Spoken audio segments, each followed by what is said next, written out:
প্রিয় নেতা, এদেশের গণমানুষের জননন্দিত নেতা জনাব ডক্টর শফিকুর রহমান।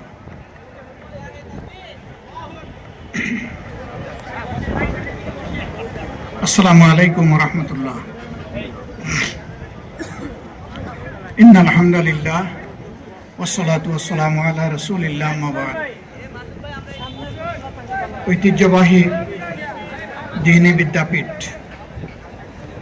তামিরুল মিল্লাত কামিল মাদ্রাসা থেকে যারা লেখাপড়া করে সমাজের বিভিন্ন জায়গায় পৌঁছে গিয়েছেন, তাদেরই সমন্বয়ে গঠিত এলমনাইর উদ্যোগে আজকের বরকতময় ইফতার মাহফিলে উপস্থিত তামিরুল মিল্লাতের সম্মানিত অধ্যক্ষবৃন্দ, উস্তাদবৃন্দ, এলমনাইর সদস্যবৃন্দ,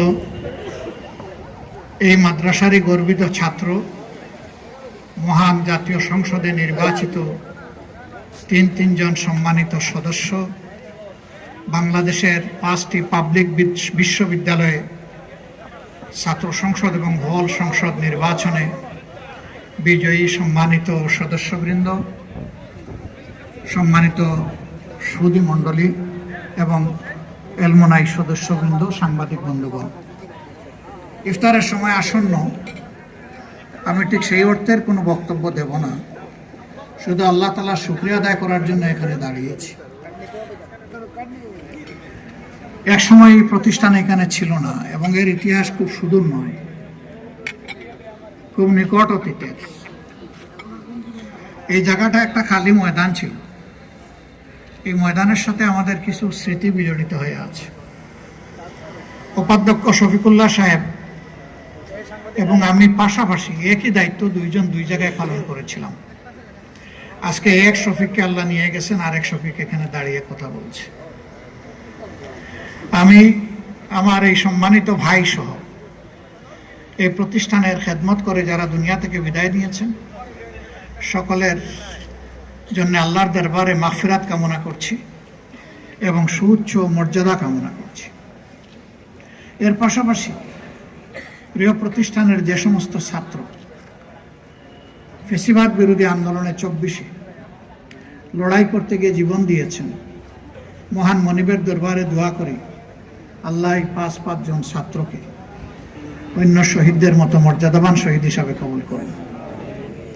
তাদের পরিবারের সদস্যকে আল্লাহ তাআলা সবরে জামিল আতা করুন এবং এই শহীদদের উসিলায় তাদের পরিবারের সমস্ত সদস্যদেরকে দুনিয়া এবং আখিরাতে আল্লাহ তাআলা সম্মানিত করুন। এই প্রতিষ্ঠান তৈরি হয়েছিল মূলত ইমানদার, দেশপ্রেমিক এবং যোগ্য নেতৃত্ব তৈরির জন্য। আলহামদুলিল্লাহ, তা পূরণের পথে আস্তে আস্তে প্রতিষ্ঠান এগিয়ে যাচ্ছে, যার প্রমাণ আজকের এই সংক্ষিপ্ত সম্বর্ধনা। মহান জাতীয় সংসদ রাষ্ট্রের 3টি গুরুত্বপূর্ণ অঙ্গের একটি এবং প্রধান অঙ্গ। সেই জাতীয় সংসদে এই গর্বিত প্রতিষ্ঠানের 3জন ছাত্র, তারা এবারকার নির্বাচনে জনগণের ভোটে নির্বাচিত হয়ে জনগণের কল্যাণে, দিনের কল্যাণে আওয়াজ তোলার কাজ করার সুযোগ পেয়েছেন। এই জন্য আল্লাহর দরবারে আমি সীমাহীন শুকরিয়া আদায় করছি।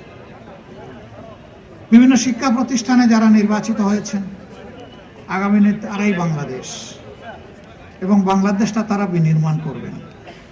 আর এই প্রতিষ্ঠানের নাম হচ্ছে তামিরুল মিল্লাত। এটা মিল্লাতকে গড়ে দেবে। এই মিল্লাত গঠনের পথে ছাত্র অঙ্গন, সামাজিক অঙ্গন এবং গণ অঙ্গনে এই প্রতিষ্ঠান নেতৃত্ব দিয়ে তার সোনালী আসন পাকাপোক্ত করবে। মহান আল্লাহর দরবারে এই তৌফিক কামনা করি। এখানে প্রতিষ্ঠানের চলমান ছাত্ররা বোধহয় খুব একটা নেই, যেহেতু প্রতিষ্ঠান বন্ধ। আমার কিছু কথা তাদের জন্য আর কিছু কথা এলমনাইর জন্য। প্রথমে ছাত্রদের জন্যই বলতে চাই, শিক্ষা গবেষণা শিক্ষা প্রতিষ্ঠানের প্রাণ। উস্তাদরা তার ইঞ্জিন, আর ছাত্ররা হচ্ছে সেই ইঞ্জিনের র মেটেরিয়ালস। এই 3টার সমন্বয় হওয়া দরকার। শিক্ষা প্রতিষ্ঠানগুলোতে এখন, এটা আমার ধারণা, যে আগের মতো মূল টেক্সট বই যেটা, সেই বইকে চর্বিত চর্বণ করা, হজম করা, বোঝা, উপলব্ধি করা, পাঠ করা, মোতালা করা এখন কমে গেছে। এখন সম্মানিত উস্তাদরা নিজের সন্তানের মতো ছাত্রদেরকে আগের উস্তাদদের চাইতে বেশি ভালোবাসেন বলে তারা সব কিছু কষ্ট করে নিজেরা তৈরি করে মুখে তুলে দিয়ে বলেন, বাবা একটু চিবাইয়া খায় এখন কষ্ট করে। আমরা চাই না প্রত্যেকটি ছাত্র হবে এক একজন যোদ্ধা। সে শিক্ষা প্রতিষ্ঠানে ভর্তি হওয়ার পরে প্রতিটি পরীক্ষার জন্য নিজেকে তৈরি করবে। তার উদ্দেশ্য হবে না পরীক্ষা কার্যকর ফল লাভ করা, তার উদ্দেশ্য হবে তার নিজেকে একজন আদর্শ মানুষ হিসাবে গড়ে তোলা। এই গড়ে তোলার জন্য জ্ঞান অন্বেষণের কোনো বিকল্প নাই। এখন প্রতিষ্ঠান আছে, নবীজির জমানায় তো এরকম প্রতিষ্ঠান ছিল না, কিন্তু তাদের শিক্ষা, তাদের জ্ঞানের চর্চা কি আমাদের চাইতে কম ছিল? আলহামদুলিল্লাহ, তাদের জ্ঞানের নিয়ামত থেকে যুগ যুগ ধরে মানুষ নিতে থাকলে ওই মহাসাগরের পানি কিন্তু ফুরিয়ে যাবে না। তারা আল্লাহর কুরআনকে সরাসরি রপ্ত করেছেন এবং রাসূল করিম সাল্লাল্লাহু আলাইহি সাল্লামের সুন্নাহকে ধারণ করেছেন, বোঝার চেষ্টা করেছেন। আমি আপনাদের মাধ্যমে ওই ছাত্র বন্ধুদেরকে অনুরোধ করব, ফিরে আসো আপন আঙ্গিনায়, ফুলের বাগানে, কিতাবের ময়দানে। এরপরে সম্মানিত উস্তাদরা যা দিবেন মন ভরে সেই শুকরিয়া আদায় করে এই নিয়ামত কবুল করে নিয়ে অসুবিধা নেই, কিন্তু টেক্সট বই বাদ দিয়ে নয়। আমার এই অভিজ্ঞতা বড় তিক্ত। বুয়েটার ছাত্ররা এখন সেই একই কাজ করে। দেশের সবচেয়ে মেধাবীদের মিলন মেলা বুয়েট। এই জাতি আগাবে কিভাবে? মেরুদণ্ড সোজা হলেই তো শরীর আমার শক্তিশালী হবে। শিক্ষা যেহেতু জাতির মেরুদণ্ড, আমার অনুরোধ থাকবে শিক্ষা থেকে, শিক্ষার মহাসাগর থেকে যেন সবাই তাদের পাওনাটা আদায় করে নেয়। যারা একসময় এই প্রতিষ্ঠানের গর্বিত ছাত্র ছিলেন, আলহামদুলিল্লাহ, তারা হয়তো কেউ কেউ এখন এই প্রতিষ্ঠানের উস্তাদ, এরকম হাজার প্রতিষ্ঠানের উস্তাদ। সামাজিক বিভিন্ন গুরুদায়িত্ব তারা পালন করছেন, প্রশাসনিক দায়িত্ব পালন করছেন।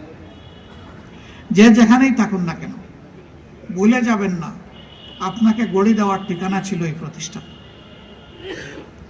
এই প্রতিষ্ঠানকে সবসময় অন্তরে রাখবেন, ভালোবাসবেন।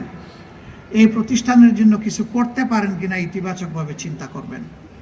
প্রতিষ্ঠানের কোনো ঘাটতি দেখলে সমালোচনায় জড়িয়ে পড়বেন না, ওই ঘাটতিটা নিজে পূরণ করার চেষ্টা করুন। তাহলে এই প্রতিষ্ঠানের প্রতি আপনার সত্যিকারের ভালোবাসা প্রকাশ পাবে। এবং এই প্রতিষ্ঠানের আদলে আরো প্রতিষ্ঠান কিভাবে সমাজে গড়া যায়। আমি জানি এখানে সবাইকে অ্যাকোমোডেট করা যায় না, সংকুলান করা যায় না, চাহিদা অনেক, সেই তুলনায় এখানে সুযোগ কম ভর্তির। কিন্তু আমরা যদি এটাকে সম্প্রসারণ করি, যেটা আমাদের এলমনাই প্রেসিডেন্ট, এখানকারই ছাত্র জনাব আতিকুর রহমান বলেছেন যে বিভিন্ন পর্যায়ে নিয়ে যাওয়া, তবে হ্যাঁ, নিয়ে যাওয়ার ক্ষেত্রে আমার শর্ত আছে। মানবিহীন হঠাৎ করে গজিয়ে তোলা যাবে না, মান সংরক্ষণ করে সম্প্রসারণ করতে হবে। দুইটা একসাথে চলবে, সম্প্রসারণ হবে, মানের দিকটাও খেয়াল রাখতে হবে। দুইটা খেয়াল রেখে ইনশাল্লাহ তামিরুল মিল্লাতকে আমরা যদি ছড়িয়ে দিতে পারি, দেশবাসী আরো বেশি উপকৃত হবে। সমাজে যত বেশি ইমানদার এবং মুত্তাকি মানুষের সংখ্যা বাড়বে সকল স্তরে, সমাজ তত বেশি সুন্দর হবে। আর এই সংখ্যাটা যখন হ্রাস পাবে, সমাজ তত ক্ষতিগ্রস্ত হবে এবং ধ্বংসের দিকে আগাবে। আমরা চাই আমাদের সমাজের উন্নয়ন, আমরা চাই ট্যালেন্ট, কিন্তু আমরা কোনো ইভিল ট্যালেন্ট চাই না। আমরা চাই ট্যালেন্টগুলো হোক মেধাবী, ট্যালেন্টগুলো হোক চরিত্রবান, ট্যালেন্টগুলোর অন্তরে থাকুক দেশপ্রেম, থাকুক মানুষের প্রতি ভালোবাসা এবং থাকুক সকলের প্রতি শ্রদ্ধা। সেই ট্যালেন্টগুলোই আমরা চাই। তামিরুল মিল্লাত সেই আশা পূরণে আগামীতে আরো বেশি অর্থকরী অবদান রাখবে, এই প্রত্যাশা ব্যক্ত করে এবং আল্লাহর দরবারে তামিরুল মিল্লাতের অব্যাহত অগ্রগতি, উন্নতি এবং তার সাফল্য কামনা করে আমাদেরকে এখানে দাওয়াত দেওয়ার জন্য গভীর কৃতজ্ঞতা জানিয়ে আজকের এই মোবারক মাহফিল আল্লাহর দরবারে মকবুল হোক, মঞ্জুর হোক, আমাদের জন্য জাহান্নামের ডাল হোক, সেই দোয়া করে আমি শেষ করছি। আসসালামু আলাইকুম ওয়া রাহমাতুল্লাহি ওয়া বারাকাতুহু।